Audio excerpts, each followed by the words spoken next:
내용은 이제 중학생의 가이드라고 타이틀을 잡았습니다.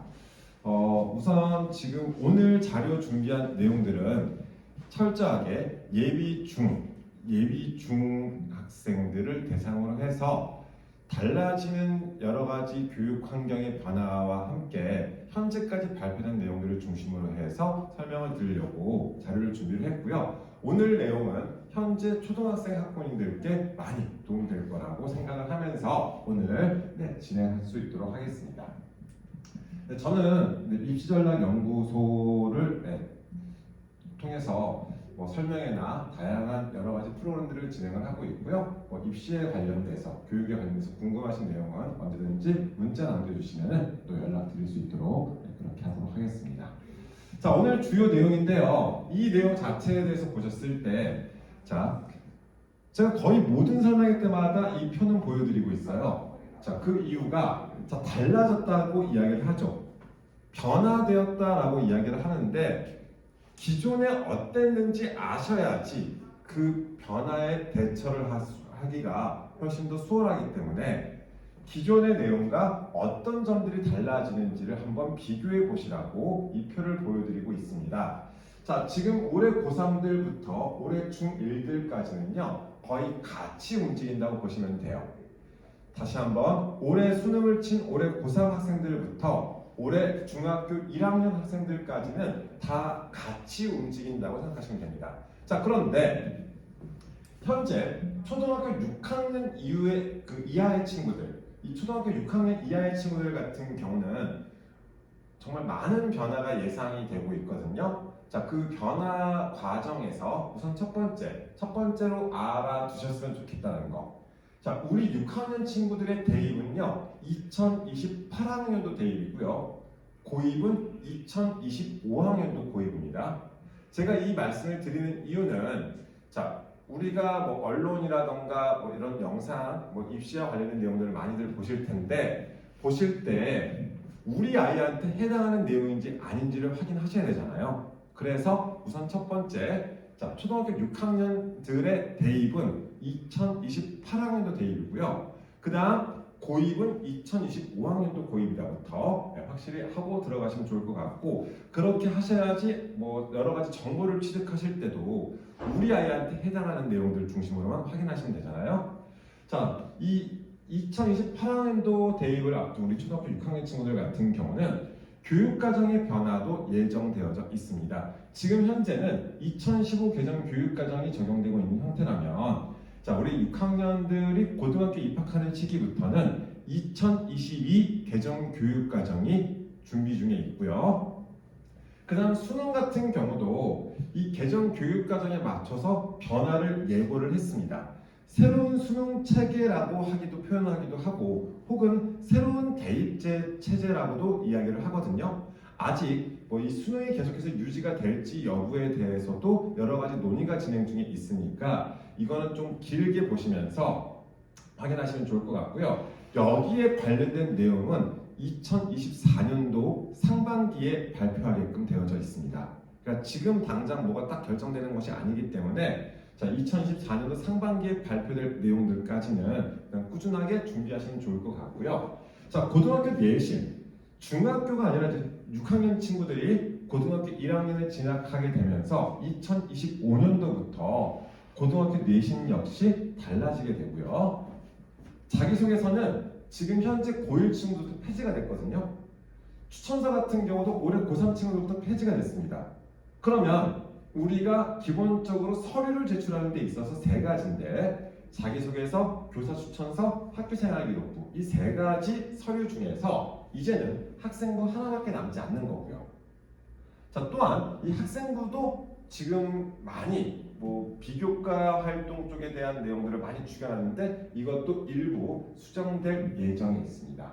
그 다음 마지막으로 고입 역시 달라지게 되는데요. 자, 지금 현재 중1 학생들 같은 경우는 외고, 국제고, 자사고를 일반고하고 후기에서 동시에 선발하는 형태 진행이 되고 있거든요. 자, 우리 6학년 친구들부터는 외고, 국제고, 자사고를 일반고로 전환시키려고 지금 역시 준비 중에 있습니다. 자, 오늘 이러한 내용들을 중심으로 뒤에서 조금 더 자세히 말씀을 드릴 거고요. 이러한 변화와 함께 우리가 어떻게 준비를 시켜나가면 더 좋은지에 대해서 같이 생각해 보실 수 있는 그런 시간 한번 됐으면 좋겠습니다. 자, 계속해서 이런 자료들, 저는 뭐 여러 언론기관이라던가 입시 업체들에서도 이렇게 배포하는 여러 자료들이 있지만 우선 기본적으로 확인하셔야 된다고 생각하는 게 교육부 발표 자료거든요. 교육부 홈페이지 같은 데 들어가시면 자, 이렇게 보도 자료들이 나와 있어요. 자, 앞에서 말씀드렸던 것처럼 2025년도부터 고교학점제가 실시가 된다. 이런 기사가 나오면요. 2025년도에 우리 6학년 친구들이 고1이죠. 그럼 우리 아이한테 해당하는 거죠. 역시 마찬가지 2025년도 일반계고에서 학점제 전면 적용을 위한 고교학점제 이행을 하겠다. 2025년도니까 역시 우리 6학년 친구들이 고등학교 입학하는 그 해가 되겠죠. 적용되는 거잖아요. 자, 그 다음 2022 개정교육과정 이런 내용들이 다 우리 아이한테 해당하는지 해당하지 않는지부터 먼저 판별하실 수 있어야 됩니다. 자, 그리고 현재 초등학생들 학부모님이시라면 이 4가지 사항에 대해서는 많은 관심 가지고 계시면서 발표되는 내용들을 좀 확인하시면 좋을 것 같은데요. 첫 번째가 고교 학점제예요. 자, 고교 학점제 같은 경우도 우리 6학년 친구들의 고등학교 1학년 때부터 전면적으로 적용되기 시작할 거고요. 자, 우리 6학년 친구들이 중3 때 그때 고등학교를 선택하게 되는데 고입 역시 달라질 것으로. 세 번째는 2022 개정 교육과정 역시 6학년 이하의 친구들이 적용될 예정이고요. 자, 미래형 대입제도 같은 경우까지 이 4가지의 사항이 우리 아이들의 앞으로의 교육과 입시에 관련해서 준비하셔야 되는 그러한 내용으로 확인하시면 좋겠습니다. 자, 앞으로도 이런 저희 설명회뿐만 아니라 여러 설명회들을 보시면서도 혹은 자료들을 보실 때도 이 4가지에 해당하는 내용들은 우리 아이한테 해당하는 내용이니까 꼭 관심 있게 봐주시면 좋겠고요. 자, 먼저 고교 학점제부터 말씀을 드릴게요. 자, 고교 학점제 많은 이야기들이 나오고 있지만 지금도 일부 진행 중에 있고요.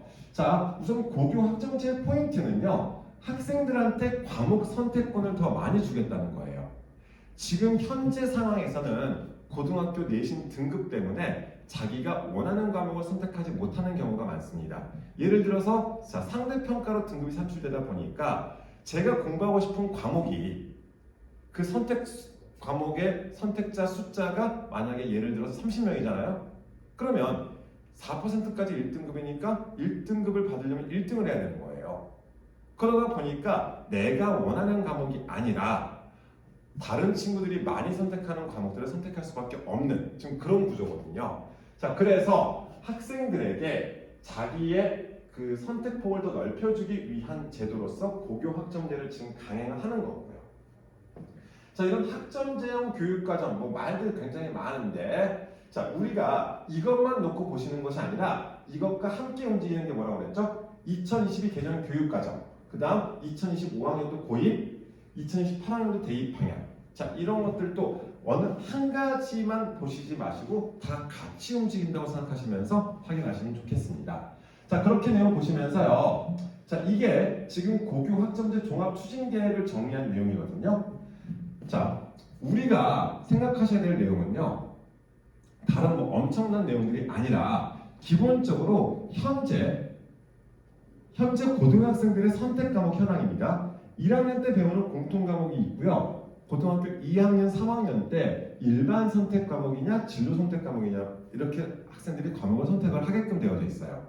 자, 그러면서 이렇게 상대평가, 절대평가로 산출하는 일반 선택 과목과 절대평가로만 등급을 산출하는 진로 선택 과목으로 분류를 해놨는데요.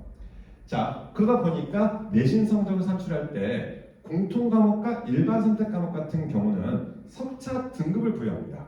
자, 그런데 수강자 숫자에 따라서 이 등급의 차이가 크겠죠. 진로 선택 과목 같은 경우는 석차 등급 대신에 성취도만 제공하고 있고요. 이런 성취도를 제공하면서 성취도별 학생 비율의 형태로서 진행을 하는 이러한 구조가 지금 현재 상황입니다. 자, 그런데 이러한 형태를 이렇게 바꾸려고 하는 거예요. 자, 하나가 늘었죠. 공통과목과 일반 선택 과목, 융합 선택 과목, 진로 선택 과목으로 선택 과목의 폭을 더 넓히면서 기존에 이 전문 교과가 특목고에서 배우는 거거든요. 이 과목들까지도 다 섞어놨습니다. 선택의 폭을 더 넓혀준 거죠. 자, 선택의 폭이 넓어지면은요, 수강자 숫자가 줄어들 수밖에 없죠. 수강자 숫자가 줄어들 수밖에 없으니까 상대평가로 등급을 부여하면은 취지에서 어긋나는 거예요. 자, 그래서 어떻게 바뀌죠? 성취도만 제공하는 형태 대신 성취도별 학생 비율을 A, B, C, D, E까지 해서 이러한 형태로 분류를 하는, 자, 이게 고교 학점제의 포인트라고 보시면 좋을 것 같고요. 자, 그러면서 하나 더 말씀을 드릴 게, 자, 고교 학점제를 단계적 이행 계획을 발표를 했었죠. 자, 그러다 보니까 이게 발표되고 나서 중2 학부모님들께서 연락을 굉장히 많이 주셨어요. 우리 아이들도 고교 학점제 적용되는 거냐? 적용은 되지만, 자, 이렇게 생각하시면 돼요. 우리가 학생들을 도와주는 입장에서 부모님이나 저희나 학생들을 도와주고 입시를 도와주는 이런 입장에서는요, 이런 제도적인 형태, 뭐 단위에서 학점으로 달라지고 뭐 이런 형태보다 관심 있게 보셔야 될 게 뭐예요? 평가 제도죠. 어떻게 평가를 할 것인지 여부요. 자, 고민하지 마시고 중2 이하의 학부모님들 같은 경우, 뭐 중학교 1, 2학년 고교 학점제가 단계적으로 적용되긴 합니다만 평가 제도의 변화는 없어요. 즉, 다시 한번 말씀드릴게요. 중1, 중2 어머니들께서는 고교 학점제 신경 안 쓰셔도 돼요. 확실히 말씀드릴게요. 왜? 평가 제도가 지금은 똑같으니까. 다만 6학년들이 적용되기 시작하는, 6학년들이 고등학교에 올라가는 2025년도부터는 전면적으로 적용하게 되면서 이 평가 제도가 어떻게 바뀌죠? 모든 선택 과목을 성취평가제로 도입하겠다. 자, 비교해 주세요. 중학교 2학년, 1학년의 경우는 고교 학점제가 적용된다 할지라도 선택 과목 성취평가제, 공통 일반 선택은 9등급을 같이 경계하는 이러한 형태. 지금과 달라지지 않아요. 지금과 같아요. 누구까지요? 현재 중1까지는. 자, 그런데 6학년부터는 뭐가 달라지는 거죠? 고등학교 내신 성적 산출이 달라지는 거예요. 모든 선택 과목들에 대해서 숫자 등급 1등급, 2등급이 아니라 A, B, C를 주는 거예요. 이렇게 이해하시면 훨씬 더 이해가 편하시겠죠. 자, 다시 한번 정리를 해드릴게요. 고교 학점제는 무엇과 관련이 있다고요? 고등학교 내신 성적 산출과 관련이 있는 겁니다. 자, 그런데 현재 중학교 1학년, 2학년은 고교 학점제가 적용된다 할지라도 절대 걱정 안 하셔도 되는 게 지금과 내신 성적 산출 방식이 같아요. 하지만 6학년 이하의 친구들 같은 경우는 어떻죠? 모든 선택 과목들에 대해서는 석차 등급, 1등급, 2등급이 없어지는 거예요. 그럼 뭐만 부여되죠? A, B, C만 부여가 되는 겁니다. 이렇게 이해하시면 고교 학점제 이해하시기 편하세요. 자, 또 하나 2022 개정 교육과정 총론에 대한 내용입니다. 자, 이 개정 교육과정의 총론이 지금 올해 따끈따끈 발표된 지 얼마 안 됐거든요. 자, 그런데 이런 총론들에 대해서도 역시 이런 방향이구나 정도만 확인하시면 되는데, 우리가 관심 있게 보시면서 아이를 지도하실 때 확인하셔야 될 내용이 뭐냐면요. 자, 일정이죠. 교육과정에 대한 내용은 총론의 주요 사항이 발표가 됐습니다. 올해 하반기에. 자, 그러면서 개정 교육과정을 내년에 고시할 예정이고요. 내년 하반기에. 이 과목들이 이때부터 이제 교과서를 개발한 뒤에 2025년도 중고등학교에 적용되기 시작한다. 그럼 뭐예요? 6학년 친구들이 고등학교 1학년이 되는 2025년도부터 이 2022 개정 교육과정이 적용되기 시작하는 겁니다. 고교 학점제 역시 마찬가지 전체 고교에 본격적으로 시행되는 게 2025년도부터죠. 우리 6학년 친구들이 고등학교 입학하게 되는. 자, 그 다음 학생부 개선안도 2023년, 2024년 2년간. 그럼 이때까지 뭐예요? 지금 현재 중1 친구들까지는 지금 학생부 체제가 유지가 되는 거죠. 6학년부터는 학생부도 역시 개선안이 마련될 예정이고요.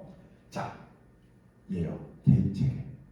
자, 대입제도 개편 방안을 계속 검토 중에 있고요. 여러 지역에서 공청회도 진행되고 있고 여러 방향으로 지금 논의 중에 있습니다. 자, 이런 논의가 2024년도 상반기에 2028학년 대입, 2028학년 대입은 누구예요? 현재 6학년들의 대입이죠. 현재 6학년들의 대입인 2028학년도의 대입을 언제 발표한다고요? 2024년도 상반기에 발표할 예정입니다. 자, 이 흐름들 확인하시면서 봐주시면 좋겠고요. 교육과정에 대한 내용에서 가장 또 우리가 관심 있게 봐주셔야 될 게 과목이거든요. 자, 지금 이 과목들은 2015 개정 교육과정의 선택 과목들입니다. 2015 개정 교육과정에서는 1학년 때 배우는 공통과목과 자, 2, 3학년 때 이 일반 선택과 진로 선택 과목들을 학생들이 선택을 해서 진행을 하게 되는데요. 일반 선택 과목과 진로 선택 과목이 내신 성적 산출 방식이 달랐죠. 자, 그런데 지금 총론에서 발표된 형태의 지금 아니에요. 일부 좀 달라질 수는 있겠지만 2022 개정 교육과정의 고등학교 교과목 구성안이 지금 발표된 형태거든요.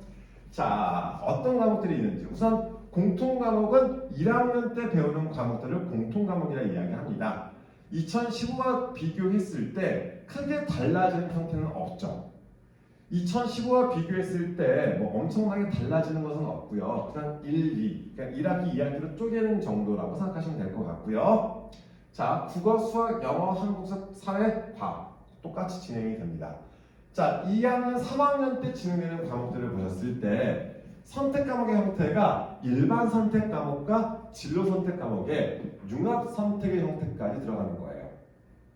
자, 이렇게 선택 과목의 폭이 훨씬 더 넓어지다 보니까 선택 과목의 폭이 넓어집니다. 그럼 어떻죠? 수강자 숫자가 줄어들 수밖에 없잖아요. 학생들이 자기가 원하는 공부를 더 할 수 있게끔 해주기 위해서 이렇게 진행을 했는데 지금처럼 내신 성적을 산출하게 되면은 석차 등급에 대한 부담 때문에 학생들은 자기가 원하는 과목을 선택할 수가 없는 거예요. 자, 그러다 보니까 고교 학점제가 시행이 되는 거고요. 고교 학점제 2022 개정 교육과정 같은 방향성으로 움직이는 거 아시겠죠? 자, 선택 과목도 굉장히 많아지는데 그만큼 아이들한테 그러니까 자기가 원하는 과목을 선택할 수 있다는 장점이 있는가 하면 자, 이 과목들에 대해서 어느 정도는 알고 있어야지 과목을 선택하시는데 도움이 될 수 있겠죠. 그래서 아마 2015 때처럼 이 과목 소개서들이 많이 나올 거니까요. 그런 것들도 관심 가지시면서 봐주시면 좋겠습니다. 지금 현재는 교과목 구성 아니기 때문에 이런 식으로 이름 정도만 확인하시면 좋을 것 같고요. 교과서가 또 바뀐데 자, 이런 것에 대해서도 굉장히 불안해하시는 분들이 많은데 자, 예전에요 2009 개정과 2015 개정 때의 차이 2015 개정 교육과정이 발표됐을 때 제가 1년에 설명회만 한 200개 정도 했던 것 같아요. 정말 많은 분들께서 2015 개정 교육과정에 막 어떻게 달라지는지 되게 많이 불안해하셨었거든요. 자, 그래서 그때와 마찬가지라는 생각으로 2009하고 2015가 어떻게 달라졌는지를 한번 보여드릴게요. 우선 2015까지만 지금 확정된 형태이기 때문에 2022는 아직 이런 내용들이 안 나왔잖아요. 그래서 우선은 걱정하지 마시라는 의미에서 2009와 2015를 먼저 비교를 해드릴게요. 2009 때 자, 수 1, 2 수학을 예시로 들었었을 때 초등학교, 중학교는 공통교육과정으로 수학을 배웠었고요. 자, 대부분 학교에서 기초수학 안 배웠었습니다. 그래서 고등학교 1학년 입학했었을 때 수 1, 2, 확통, 미적분 1, 2 이런 식으로 배웠었거든요. 자, 이때 이런 형태에서 2015 개정 교육과정이 되면서 공통수학이 생겼고 수 1, 수 2, 확통, 미적분이 일반 선택 과목이 되었었고 기하, 실용수학, 경제수학, 수학 과제탐구 이런 진로 선택 과목들이 생긴 거예요. 자, 그런데 막 이름도 달라지고 뭐 되게 복잡해진 것 같으시잖아요. 자, 수학을 형태로 지금 예시를 들어드릴게요. 2009 때 과목이 수 1, 수 2. 자, 미적분 1, 미적분 2, 확률과 통계, 기하 벡터 이런 과목명이 있었습니다. 그리고 각각의 이러한 내용들이 해당 사항이 있었고요. 자, 그러면서 2015때가 되면서 과목이 바뀌었죠. 없었던 공통 수학이 생겼고 수 1, 2는 그대로 갔는데 수 1, 2의 내용이 달라졌죠. 자, 미적분이 1, 2가 미적분이 됐고요. 확률과 통계는 그대로 갔지만 기하. 큰 차이가 있을까요? 없을까요? 자, 이렇게 한번 제가 영역별로 한번 묶어봤어요. 자, 보시다시피 거의 모든 내용들이 순서만 달라진 형태로. 자, 보세요. 2009 때 수 1, 2에 있었던 내용들이 공통 수학으로 갔습니다. 그렇죠? 자, 그 다음 2009 때 수 2에 있었던 수열과 지수 로그 형태가 수열의 수 1로 갔고요. 지수 로그 같은 경우도 역시 마찬가지 지수 함수, 로그 함수로 이쪽으로 이동을 했죠. 위치만 달라진다고 생각하시면 되는 거예요. 더 간단히 말씀드릴까요? 부모님 세대에 공부하셨던 내용들이요. 지금 애들하고 많이 달라졌을 것 같으세요? 거의 그대로예요. 부모님 때 집합과 명제 배우셨잖아요. 지금도 집합과 명제 그대로 있어요. 지금은 집합과 명제가 다시 공통수학으로 내려간 형태고요. 위치만 달랐다고 보시면 돼요. 이렇게 생각하시면 되겠죠. 부모님 세대 때 배우셨던 물리, 화학, 뭐 생명, 지구과학 이런 것들 지금 애들 다 물화생지 그대로 있잖아요. 크게 막 달라지고 이런 거 없습니다. 어차피 학생들이 꼭 배워야 할 내용들은 정해져 있는 거고요. 거기에서 용어만 현대식으로 달라지는 것 뿐이고 위치만 조금씩 차이가 있다. 이렇게 생각하시면 돼요. 자, 제가 이렇게 말씀드리는 이유가 뭐냐면요. 교과서가 달라진다고 해서 너무 걱정 안 하셔도 되고요. 만약 지금 우리 아이가 뭐 꾸준하게 좀 준비를 해 나가고 싶다. 지금 그 내용 그대로 쭉 보셔도 큰 문제 안 생기겠죠? 이해 가세요? 선행을 더 나가고 싶다. 근데 쭉 나가셔도 돼요. 지금 과정대로. 왜요? 나중에 위치 순서만 조금 달라질 뿐이니까. 이렇게 생각하시면 훨씬 편하겠죠. 수학뿐만 아니라 모든 과목 다 마찬가지라고 보시면 됩니다. 일부 내용들이 순서가 좀 달라질 뿐이고요. 그러니까 극단적으로 말씀드렸을 때 부모님 세대 때 물화생지 배우셨던 거 지금도 물화생지 있어요. 자, 그런데 부모님 세대 때는 생물 배우셨죠. 요즘 생물 그러면 옛날 사람 취급받습니다. 생명과학이라고 하셔야 돼요. 자, 이런 식으로요. 예전엔 물리 이런 교과서였죠. 요즘 물리학이라고 배워요. 큰 차이 없습니다. 2009 때 법과 정치라는 과목이 있었어요. 그런데 그 과목이 막 너무 어렵고 학생들이 선택을 많이 안 한다. 그래서 2015 때 그 과목을 개정하겠대요. 그래서 2015 때 뭘로 바뀌었냐면요. 정치학으로 바뀌었습니다. 어떤 의미인지 이해 가시죠? 법과 정치가 정치학으로 바뀐 거예요. 배워야 할 내용들은 정해져 있습니다.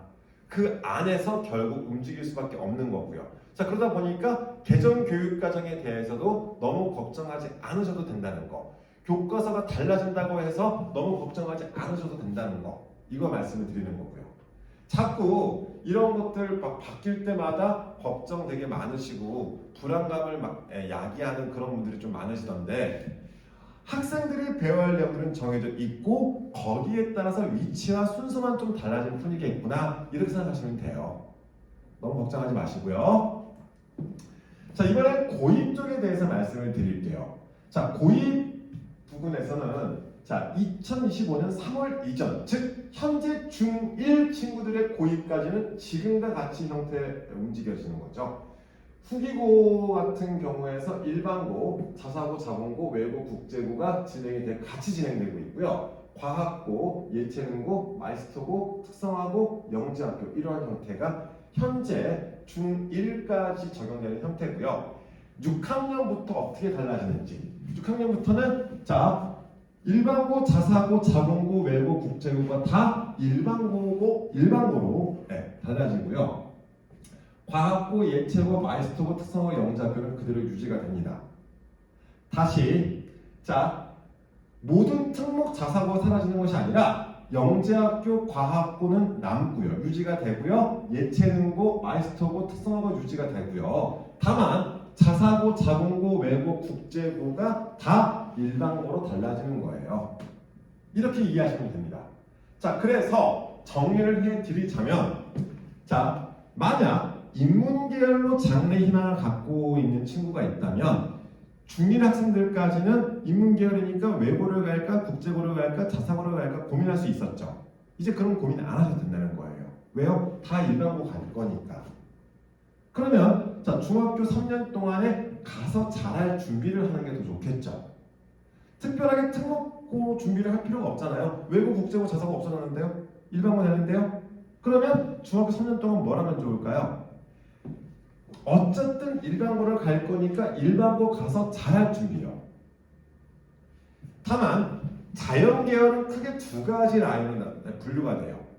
자연계열 같은 경우는 의학계열로 목표를 잡은 친구들이 있는가 하면 자연공학계열로 목표를 잡은 친구들도 있겠죠. 자, 자연계열의 꿈을 가지고 있는데 뭐 과학자가 되고 싶다거나 공학계열로 가고 싶은 친구들 같은 경우는 우선 영재학교 과학고가 유지가 되기 때문에 여기에 포커스를 맞추고 준비하시는 것도 좋은 방법입니다. 만약 우리 친구들 중에 카이스트, 지스트, 디스트, 유니스트 이런 특성화대학교, 과학 특성화대학을 목표로 하거나 포스텍 같은 경우 이런 데를 목표로 하는 친구들 같은 경우는 영재학교 과학고를 한번 염두에 두시는 것도 굉장히 좋은 선택지가 될 수 있고요. 의학계열을 희망하시는 친구들 같은 경우는 갈수록 영재학교 과학고 출신들의 의학계열 진출이 막히기 때문에 그냥 의학계열 희망을 한다? 일반고 준비를 하면서 역시 가서 잘할 준비를 하시면 됩니다. 이해 가세요? 즉 중학교 3년 동안 우리가 준비를 시켜야 될 내용들은 일반고 가서 잘할 수 있는 준비요. 그러면 중학교 때부터 좀 습관도 들이시고 탄탄하게 키워나가시는 게 훨씬 더 많이 도움이 될 수 있겠죠. 다시 한번 정리를 해드릴게요. 고입 쪽에 대해서. 자, 인문계열 친구들은 일반고 갑니다. 다른 선택지가 이제 없어요. 자, 자연계열 친구들 같은 경우는 의학계열을 희망하는 친구들은 일반고 가실 수밖에 없는 구조가 됐거든요. 영재학교 과학고 출신들 중에서도 간다고는 하는데 갈수록 제재가 더욱더 심하기 때문에 그냥 일반고 가서 잘할 준비하시면 돼요. 자, 자연공학계열 같은 경우는 뭐 영재학교 과학고를 준비했다가 안 되면 다시 일반고 가셔도 되는 거고요. 이런 구조로서 틀을 잡아두시면서 중학교 3년 동안 탄탄하게 실력을 쌓을 수 있는 그런 구조를 만드시면 더 도움되지 않을까 이렇게 생각을 해봅니다. 자, 또 하나 말씀을 드릴 게 이거는 지방에 있는 친구들한테는 희소식이죠. 자, 지방대학 및 지역균형인재 육성에 관한 법률 시행령이 발표가 됐습니다. 그래서 당장 내년부터 자, 각 지역별로 최소 입학 비율을 이 비율로 맞추게끔 지금 발표가 된 상태고요. 자, 그런데 뭐 당장 내년부터 적용되는 거는 현행과 큰 차이는 없을 것 같아요. 지금도 각 지역에 있는 대학교들, 의치야, 뭐 한의대 이런 대학들에서는 거의 이 비율 비슷하게 선발을 하고 있거든요. 뭐 지금과는 크게 달라질 건 없을 겁니다. 다만 하나 우리 6학년 이하의 친구들 같은 경우는 6학년들부터는요 이 지역 인재 전형을 적용받기 위해서는 그 지역 해당 지역에서 중학교 고등학교를 다 나와야지 지역 인재 전형 활용이 되는 거예요. 현재 고등학생과 중학생들 중1까지는 그 해당 지역의 고등학교 졸업자면은 자격이 부여되고 있습니다. 자, 그런데 6학년부터는 그 지역에서 중학교, 고등학교를 다 나와야지 중고등학교를 다 나와야지 그 대학의 지역인재 전형을 활용할 수 있다. 이렇게 생각하시면 됩니다. 그럼 한번 준비해 보시는 것도 좋지 않을까요? 방향 자체가. 자, 그러면서 이제 설명회 때마다 자주 말씀드리는 건데 부모님 세대와 요즘 아이들의 평가 패러다임 자체가 많은 변화가 있다. 이것을 조금 부모님께서도 확인하셨으면 좋겠습니다. 저희가 설명회나 컨설팅을 진행하다 보면은 그런 분들이 많으세요. 부모님 세대의 공부 방식, 부모님 세대의 평가 형태 이렇게 기억하시면서 우리 아이들한테도 막 이야기하시는 분들이 종종 있으시던데 부모님 세대 때는요 한 반에 구성 숫자가 많았잖아요. 자 그러다 보니까 학력고사 수능 세대 같은 경우는 정량 평가가 중심이 되었었습니다. 즉 점수로 학생들을 평가하는 형태요. 결과만 좋으면 다 끝나는 거였었어요. 수업 자체도 일방적인 판서 수업들이 많았었고 그러다 보니까 닥치고 열심히 하면은 좋은 성적을 받을 수 있었고 좋은 대학에도 진학이 가능했었죠. 자 하지만 요즘 우리 친구들 같은 경우는 학생 숫자가 우선 첫 번째 줄어들었습니다. 자, 뭐 보통 전국 평균 한 반에 한 24명 정도 들어간다고 하더라고요. 자 그러다 보니까 부모님 세대 절반이 됐죠. 수업 자체가 진행되는 게 토론 발표 수업들이 굉장히 많이 진행이 됩니다. 자, 토론 발표식 수업들이 많아지고요. 평가 방식 역시 정량 중심에서 이제는 정성 평가로 더욱더 확대가 되는 형태. 정량 평가하고 정성 평가 차이가 뭐냐면은 정량 평가는 그 학생을 점수화시키는 거예요. 그러면 여기서는 96점, 95점 어때요? 96점에서 잘한 거예요. 자, 하지만 정성평가 형태에서는 선생님들께서 작성해 주시는 서류도 평가 요소가 되는 거예요. 자, 또 하나 지필고사를 계속 축소시키고 있는 형태인데 요즘 자유학기제라는 게 있습니다. 그 다음 학교 성적을 산출할 때도 수행평가 비중이 굉장히 높아졌고요. 서술형, 논술형도 굉장히 많아진 형태죠.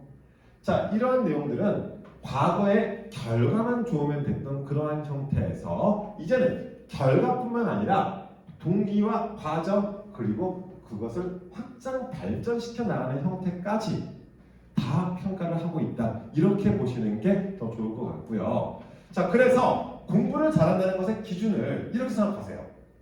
부모님 세대 때는 그냥 성적만 좋으면 공부를 잘하는 친구였을지 모르겠지만 자, 요즘에 공부를 잘한다는 것은 정량적인 성적도 물론 일부 반영이 되지만 정성까지 조화가 이루어지는 친구, 즉 자기가 알고 있는 것을 잘 표현할 수 있는 그러한 친구들이 잘하는 친구다라고 생각하시면 좋겠습니다.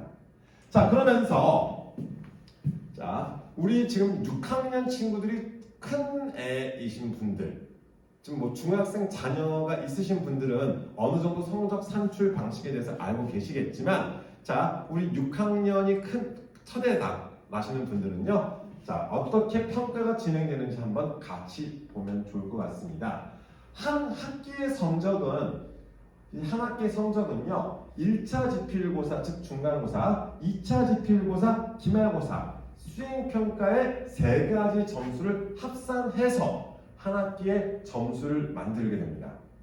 자, 이러한 평가는요, 학교마다 과목마다 평가 비율의 차이가 있어요.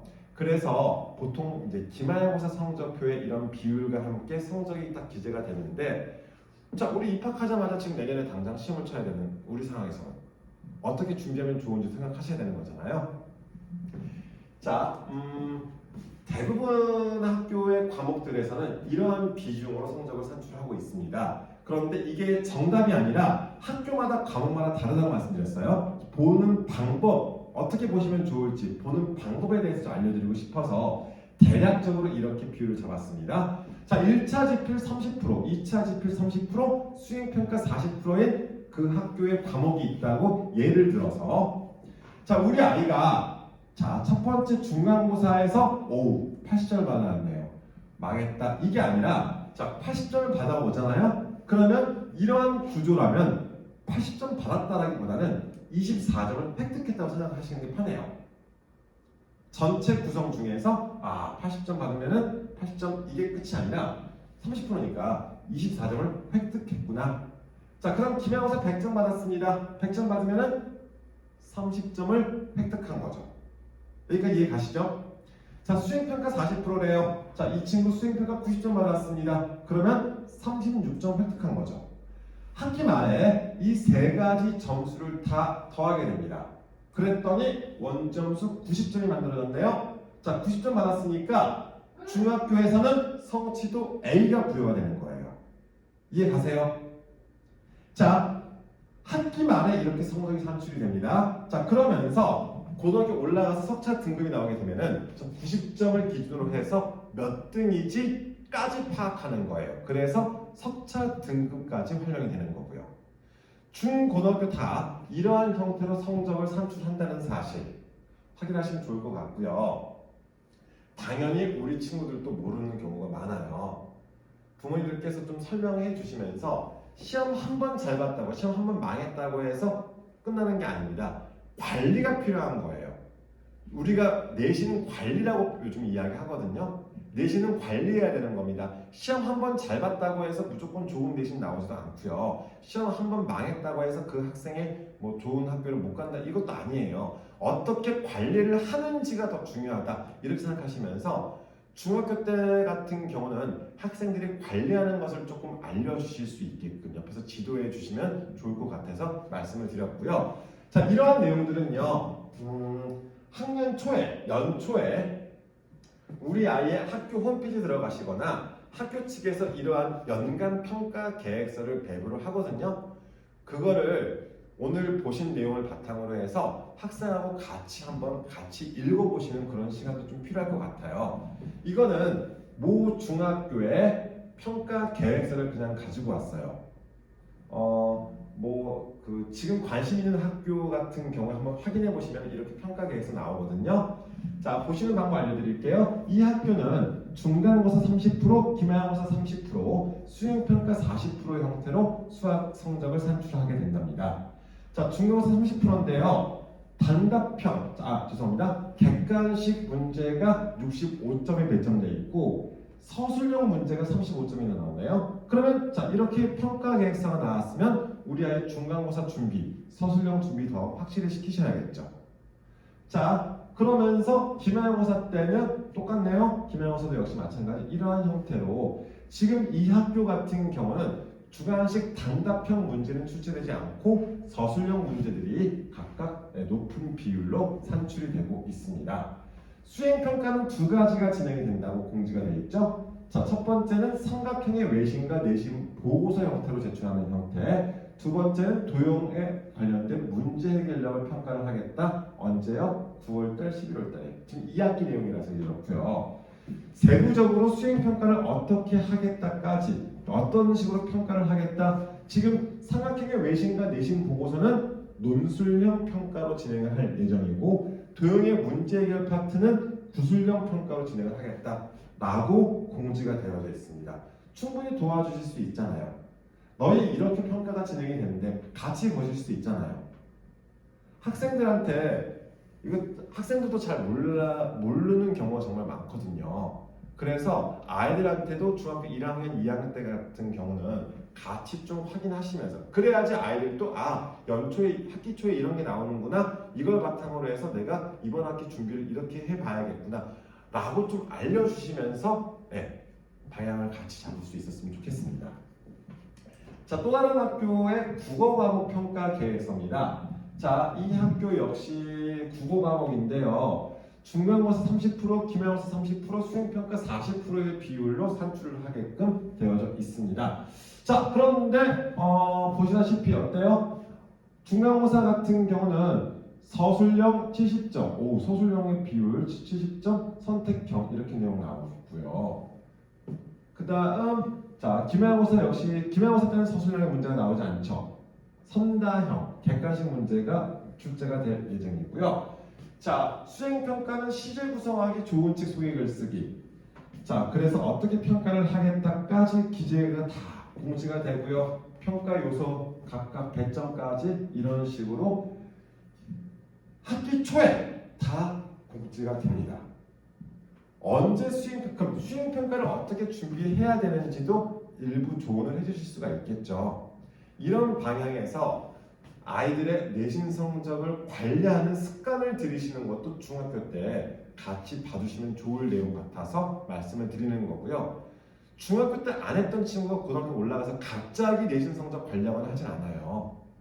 중학교 때는 아까 처음에 말씀드렸다시피 일반고 가서 잘할 준비를 어떻게 시킬까 습관 들이는 거 굉장히 중요하게 생각을 하거든요. 공부를 무작정 열심히 한다. 그냥 열심히 하는 것보다 잘하는 게 더 좋은 거잖아요. 그러면 우리가 옆에서 도와주는 입장에서는 어떻게 하면 이 아이가 효율적으로 잘할 수 있을까? 그럼 이런 관리들에 대해서도 알려주셔야지 자기 것을 스스로 관리해 나갈 수 있는 그런 것들을 중학교 시절에 배운 뒤에 고등학교에 진학하면 훨씬 더 좋은 자기 관리가 진행이 될 수 있지 않을까 이렇게 생각을 합니다. 그래서 많이 좀 도와주시면 좋겠고요. 자, 대구 지역 같은 경우 지금 뭐 다른 지역도 마찬가지예요. 자, 내년부터 중학교에서 자유학년제로 진행됐었던 1학년 때 지금 현재 올해까지는 자유학년제라고 해서 1년 동안 아예 지필고사를 치르지 않았었거든요. 1학기, 2학기 둘 다. 내년부터는 1학년 1학기 때는 시험을 칩니다. 지필고사를 실시를 하고요. 성적도 산출을 해요. 이건 좋은 것 같아요. 6학년 때까지 특별한 시험이 없이 그냥 무작정 열심히 했던 친구들이 중학교 1학년 1학기 때 한번 점검을 한 뒤에 자 2학기 때는 자유학기제가 실시가 되면서 지필고사를 치르지 않거든요. 그러면 우리가 1학년 1학기 성적을 바탕으로 해서 여름방학, 2학기, 겨울방학까지 해서 학생의 부족한 점, 누수가 있다면 그것을 채워 넣을 수 있는 시간도 되는 거고요. 1학년 1학기 때도 잘했고 꾸준하게 열심히 잘하는 친구들 같은 경우 이때 고등학교 올라가서 잘할 준비까지 쭉 준비를 시킬 수도 있잖아요. 이런 식으로 학생마다 계획을 세우고 준비를 시켜 나갈 수 있게끔 로드맵을 잡아주시는 것도 좋을 것 같아서 말씀을 드리는 겁니다. 만약 자연계열을 희망하고 있어요. 자, 그럼 영재학교를 가고 싶어하는 친구들도 있겠죠? 자연계열 중에서 아까 순수 자연계열이나 혹은 공학계열을 희망하는 친구들은 영재학교를 목표로 하신다면 영재학교 입시에서는 전과목 성적 관리가 필요합니다. 이 성적, 학교생활기록부에서 지워지는 게 없이 전부 다 제출이 되거든요. 점수까지도 다. 자, 그런데 과학고 같은 경우는 기본적으로 수학, 과학의 성취도만 학교 측에 제공이 돼요. A만 제공이 되는 거예요. 수학 A, 과학 A 이거면요 과학고 준비시켜 볼만 하세요. 자, 뭐 90점으로 A가 나오든 100점으로 A가 나오든 다 똑같은 칙을 받는 거예요. 그러면 관리하는 방향이 다르겠죠. 영재학교 같은 경우는 전과목 성적까지도 신경을 써야 되겠지만 과학고를 목표로 하고 있다면 수학, 과학을 A를 계속해서 유지하는 것을 첫 번째 목표로 하시면 됩니다. 자, 만약 그냥 우리 아이는 영재학교나 과학고 안 보낼 거예요. 뭐 의치 계열로 갈 것이든지 아니면 인문 계열로 갈 거예요. 라면은 중학교 시기에는요 당장의 성적보다는 학습 방향, 습관 들이는데 더 포인트를 맞추시면 좋을 것 같아요. 공부하는 습관도 중요하고 앞에서 말씀드린 것처럼 성적을 관리하는 것도 한번 알려주시면서 중학교 3년이라는 시간 동안 자기가 고등학교 올라가서 어떻게 하면 더 잘할 수 있을지 그 실력을 다질 수 있는 그러한 시간을 보냈으면 좋겠습니다. 자, 그러면서 추가로 성적적인 내용과 함께 저는 좀 독서에 진심인 편이라서 독서를 통한 학업 역량을 더욱더 키워나갈 수 있는 중학교 시절을 보내셨으면 좋겠습니다.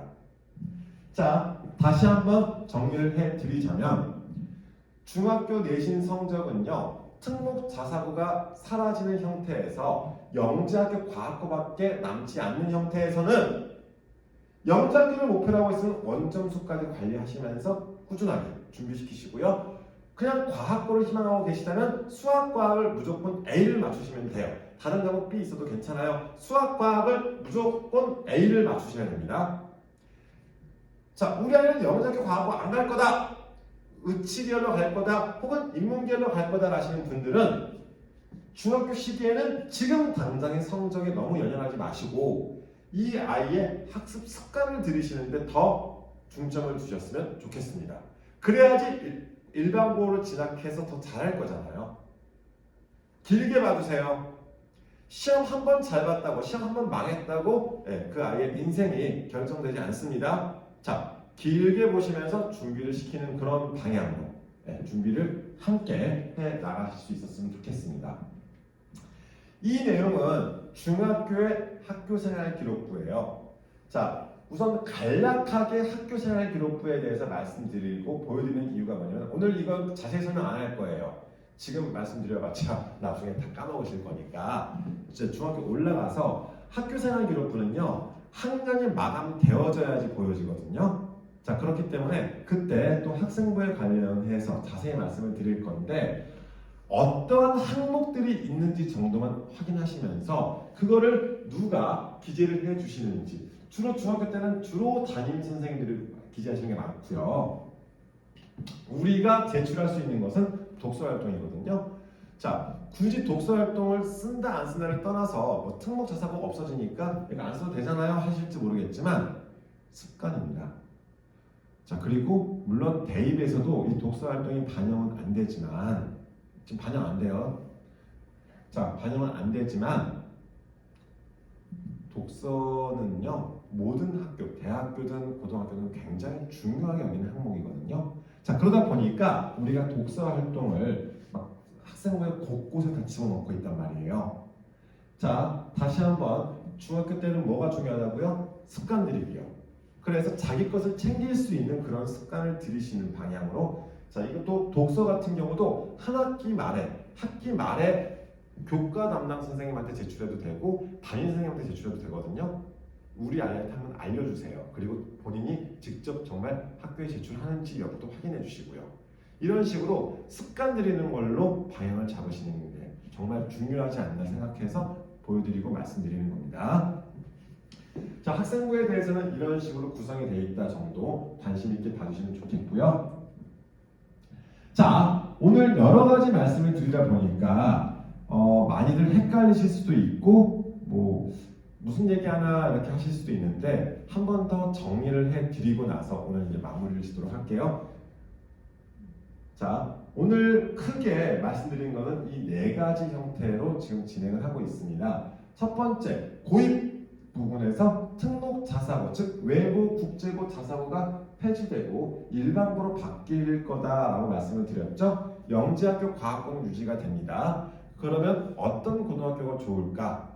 자, 이 고등학교 선택에 대해서는 앞으로 추이를 좀 보시면서 우리 동네 고등학교들에 대해서도 관심을, 일반고들이잖아요. 관심을 가지시면서 그 학교에 좋은 진학 실적을 냈거나 뭐 이런 방향으로서, 그리고요 제일 좋은 거는 나를 잘 챙겨줄 수 있는 그런 학교를 찾는 게 가장 좋을 것 같고요. 자, 두 번째, 2022 개정 교육과정의 형태에서는 선택 과목이 더욱더 증가할 것이다 라고 보여드렸었고, 자, 더불어서 서논술형, 서술형, 논술형 평가를 더욱더 확대시키구나, 이런 취지의 지금 이야기들이 계속 진행이 되고 있고요. 자, 그러다 보니까 서술형, 논술형을 준비하기 첫 번째 뭐가 필요할 것 같으세요? 서논술형 대비의 첫 번째는요, 저는 글씨 쓰기라고 봅니다. 아이들 손글씨 너무 취약해요.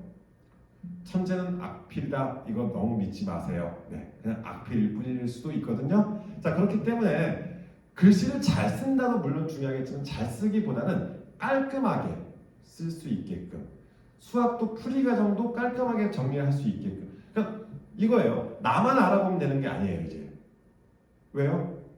서술형, 학교 시험에도 서술형, 논술형 평가 많잖아요. 자, 그러다 보니까 채점하는 사람 기준으로, 채점하는 사람이 이것을 깔끔하게 정리를 해두면 알아보기 편하잖아요. 자, 그래서 글씨 쓰는 연습도 필요하다라고 말씀을 드리는 거고요. 자, 대입이 달라질 거예요. 미래형 수능, 자, 뭐 서술형 수능에 관련된 이야기도 나오고, 뭐 전 영역을 절대 평가로 바꾸겠다는 말도 나오고, 여러 가지 말들이 나오는데, 이러한 대입은 2024년도 상반기에 발표될 예정이니까 그때까지는 여러 가지 내용들을 확인하시면서 보시면 좋겠고, 자, 입시제도가 어떻게 바뀌는지 간에 대학은 우수한 학생을 선발하고자 합니다. 이거 꼭 명심해 주시면 좋겠습니다. 자, 그 다음 고교학점제, 성취평가제가 더욱더 확대가 될 것이다 라는 거. 자, 이렇게 보시면서 그러면 우리가 대비하기 위한 그런 방안에서는 학업 능력이 우수하다는 것을 어떻게 증명을 해야 될까요? 나 공부 잘해요라고 이야기하는 것이 아니라 이제는 점수, 자 전국에 올 A 받는 사람들이 얼마나 많겠습니까? 그러면 다 잘하는 거잖아요. 그러면 이거는 자료집에 없습니다. 이거는 그냥 제가 한번 생각을 해본 거거든요. 일반고 다 모든 학교 일반고예요. 자 고등학교 내신 성적도 선택 과목들은 다 절대평가로 바뀌어요. 수능도 만약에 선논술형이나 자격고사처럼 달라진다면 동점자가 전부 다 많을 거거든요. 각 대학이나 이런 데서 지원자 대부분 만점 나올 거란 말입니다. 그러면 걔네들은 어떻게 변별을 할까요? 저는 이거에 대해서 고민을 하면서 현재 특목고 입시에 대해서 한번 같이 생각을 해봤거든요. 현재 특목고 입시는 이러한 형태처럼 진행이 돼요. 성적이 지워지거든요. A만 학교 측에 제공이 됩니다. 현재 특목 자사고 입시가. 그래서 중학교 때 올 A 받은 친구들은 다 1단계 통과인 거예요.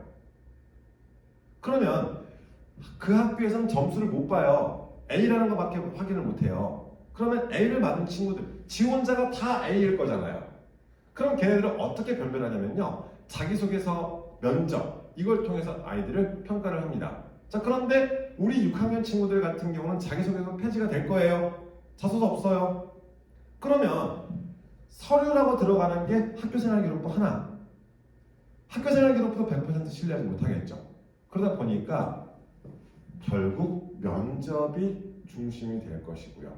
자 이렇게 또 말씀을 드리면 와 스피치 학원 보내야 되나 응변 학원 보내야 되나 이렇게 생각하실지 모르겠는데 그게 중요한 게 아니에요. 그 스킬적인 내용들은 입시처에 가서 나중에 정말 나중에 준비하셔도 되거든요.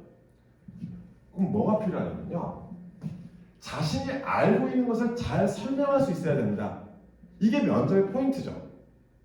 자기가 알고 있는 걸 잘 설명할 수 있다. 잘 설명할 수 있어야 된다. 이게 스킬적인 면이라면 초등학교, 중학교, 적어도 중학교 시절까지는 저는 포인트가 여기에 맞춰져야 된다고 말씀을 드리고 싶어요. 알고 있는 게 많아야지 풀어낼 수 있는 게 많잖아요. 알고 있는 것도 없으면서 스킬만 늘려봤자 크게 도움되지 않습니다. 그래서 자, 첫 번째 많이 알아야 된다. 이게 중학교 3년 동안의 우리 친구들의 목표가 됐으면 좋겠습니다. 당연히 학교 수업도 중요하죠. 그러면서 선행도 나가고 선행과 함께 선행을 많이 나가고 이건 학생 스타일마다 다르기 때문에 어떤 게 정답이라는 없지만 많이 봐둘수록 나중 공부가 더 편해질 수도 있는 그런 친구가 있는가 하면 천천히 차근차근 자기 걸로 만들어 나가는 친구들도 있거든요. 이건 학생 성향에 따라 달라요. 어떤 게 옳다 그르다의 문제가 아니라 그렇기 때문에 학생 성향에 맞춰서 우리 아이는 좀 새로운 것을 배우는 것을 좋아한다. 선행적으로 쭉 흥미를 끌고 가시면서 진도 나가시는 것도 하나의 방법이고요. 우리 아이는 차근차근 좀 깊이 있게 생각하고 공부하는 것을 좋아한다. 그럼 심화 중심으로 나가시는 것도 좋고요. 이런 방향으로 준비를 시키시는 거. 그 다음 자기의 관심 분야에 대한 흥미.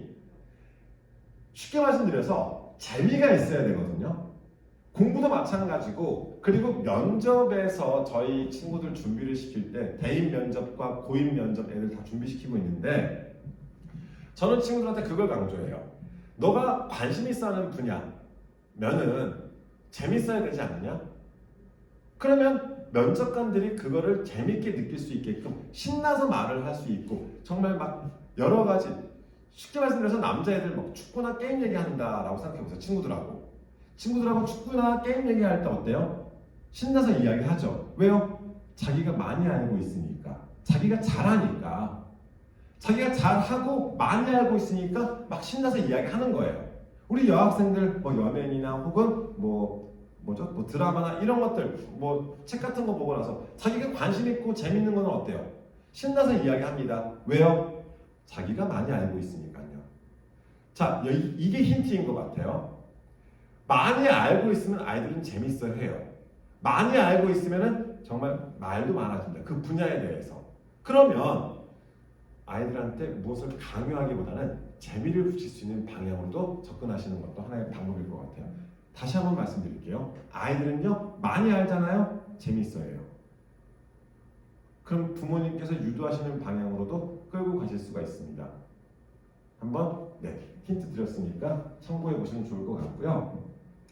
말하기를 할 때도 생각을 표현할 수 있는 게 중요하거든요.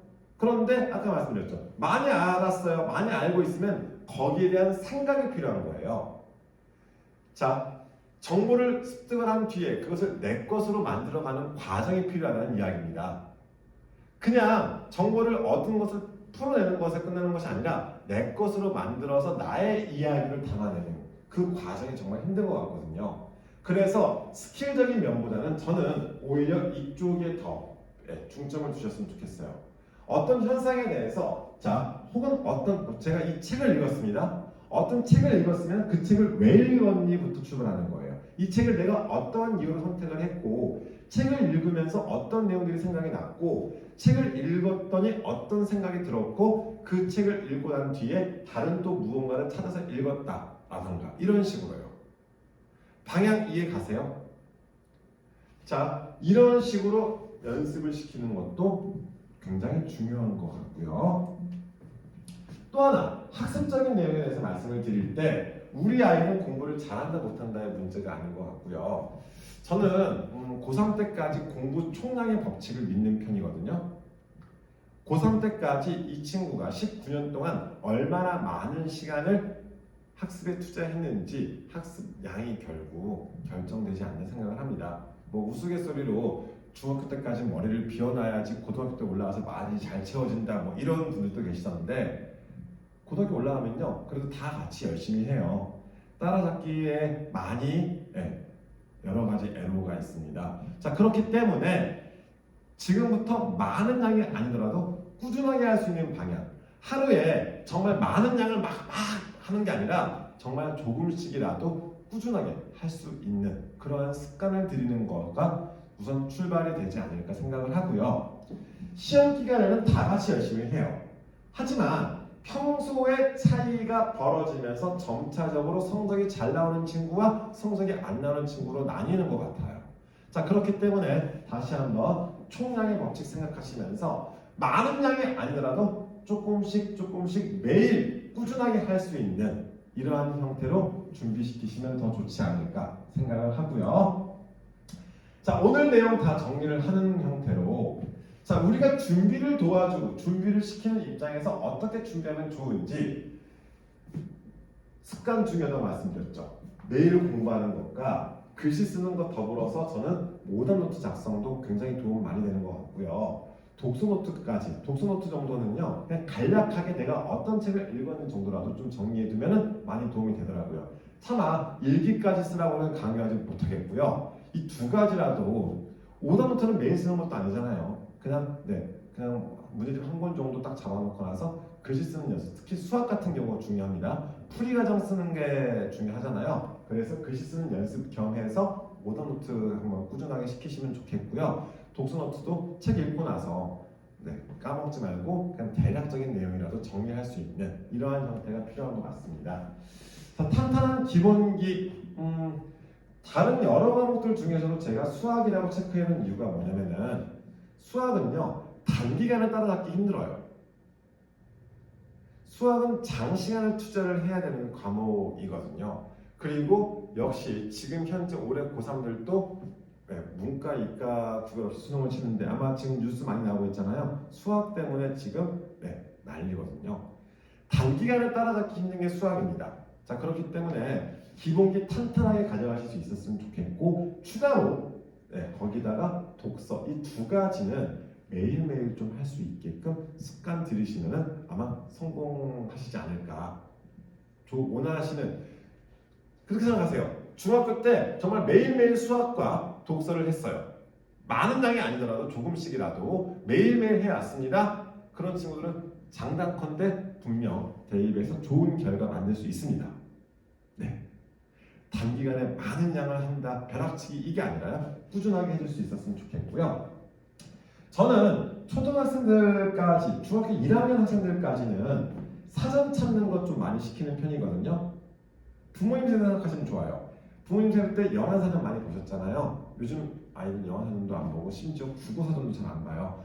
국어사전 마지막이 중학교 5학년 때 보고 마지막이었을 거예요. 우리 아이 책상에 국어사전이 있는지 정도도 확인해 주세요. 우리 영어학원 보내시잖아요. 영어학원 보내시면은 영어학원 숙제가 뭐예요? 영어 잘하기 위해서 우리 뭐 하죠? 단어 외우잖아요. 어휘 외우잖아요. 국어 성적 안 나오는 친구들 왜 국어 단어 외울 생각을 안 하죠? 단어 어휘가 약하기 때문에 국어도 영어도 수학도 사회도 과학도 못하는 거예요. 똑같습니다. 그냥 우리가 한국말이니까 설마 이것도 몰라? 모르는 경우가 더 많더라고요, 애들. 부모님 기준으로 확인하시지 마세요. 그래서 초등학교 때까지는, 중학교 1학년 때까지는 조금 시간이 걸리더라도 좀 답답하시더라도 사전 찾는 연습을 시켜주시면 좋을 것 같고요. 더불어서 사전을 찾는 게 익숙해지면은 지적 호기심까지 더 확대를 시켜 나갈 수가 있다는 거죠. 자, 이러한 형태처럼 준비를 해 나가실 수 있었으면 좋겠습니다. 자, 마지막 장인데요. 자, 이 내용은 오늘 말씀드렸던 내용들을 연도별로 다시 한번 정리를 해서 집에서 참고하시면서 오늘 제가 말씀드렸던 내용들을 바탕으로 해서 확인하시면서 아, 이때 이런 것들이 나오는구나. 물론 저희도 그때 발표될 때마다 계속해서 이런 자리 만들어서 뭐 오프라인이든 온라인이든 계속해서 말씀드리겠지만 무엇을 관심 있게 보셔야 되는지 그리고 언제 어떤 식으로 발표가 되는지 이런 흐름을 확인하시면서 봐주시면 좋겠습니다. 입시 제도가 어떻게 바뀌는지 간에 대학은 우수한 학생을 선발하고자 해요. 그러면 우수한 학업 역량을 어떻게 보여줄까에 대해서 같이 한번 고민하실 수 있었으면 좋겠고요. 자, 의대, 치대, 약대, 한의대, 수의대, 자연계열 최상위권을 희망하고 계시다면 이쪽으로 장래 희망을 잡고 싶다면 수학과 과학은 기본이다. 수학과 과학 능력이 중심이다. 이렇게 생각하시면 좋겠습니다. 또한 초등, 중등 시기에 무엇을 하라고 말씀드렸죠? 지금 당장의 성적, 눈에 보이는 성적보다 더 중요한 것은 습관을 들이는 형태와 공부의 그릇을 더욱더 키워나갈 수 있는 그런 방향으로 준비를 시키시면 좋겠고요. 독서의 힘, 이거는 뒤로 갈수록 학년이 올라갈수록 정말 크게 와닿습니다. 꼭 억지로라도 끌고 나가실 수 있었으면 좋겠습니다. 고임은 일반고로 진학한 거의 대부분 학생들이 다 일반고로 진학할 거예요. 이제 우리 6학년 이하의 친구들은. 그러면 중학교 시기에 무엇을 해야 될지 오늘 1시간 동안 이거 들으셨으면 방향성에 대해서 한번 같이 고민해 보실 수 있지 않을까라고 욕심을 한번 내보면서 오늘 이렇게 시간 내주셨는데 도움 되셨는지 모르겠네요. 앞으로도 이런 교육 쪽, 입시 쪽에 관심 많이 가지시면서 뭐 궁금하시거나 필요한 내용 있으시면 언제든지 문자 남겨주시면은 뭐 제가 늦어도 하루 안에 도움드릴 수 있도록 이렇게 답장을 다 드리고 있으니까 확인하시면 좋겠고요. 이런 설명회 같은 경우에 대해서도 좀 빨리 좋은 날이 와서 직접 현장에서 뵙고 또 말씀드릴 수 있는 그런 시간이 되었으면 좋겠습니다. 오늘 경청해 주셔서 감사하고요. 다음번에 또 이런 자리 준비해서 인사드리도록 하겠습니다. 감사합니다.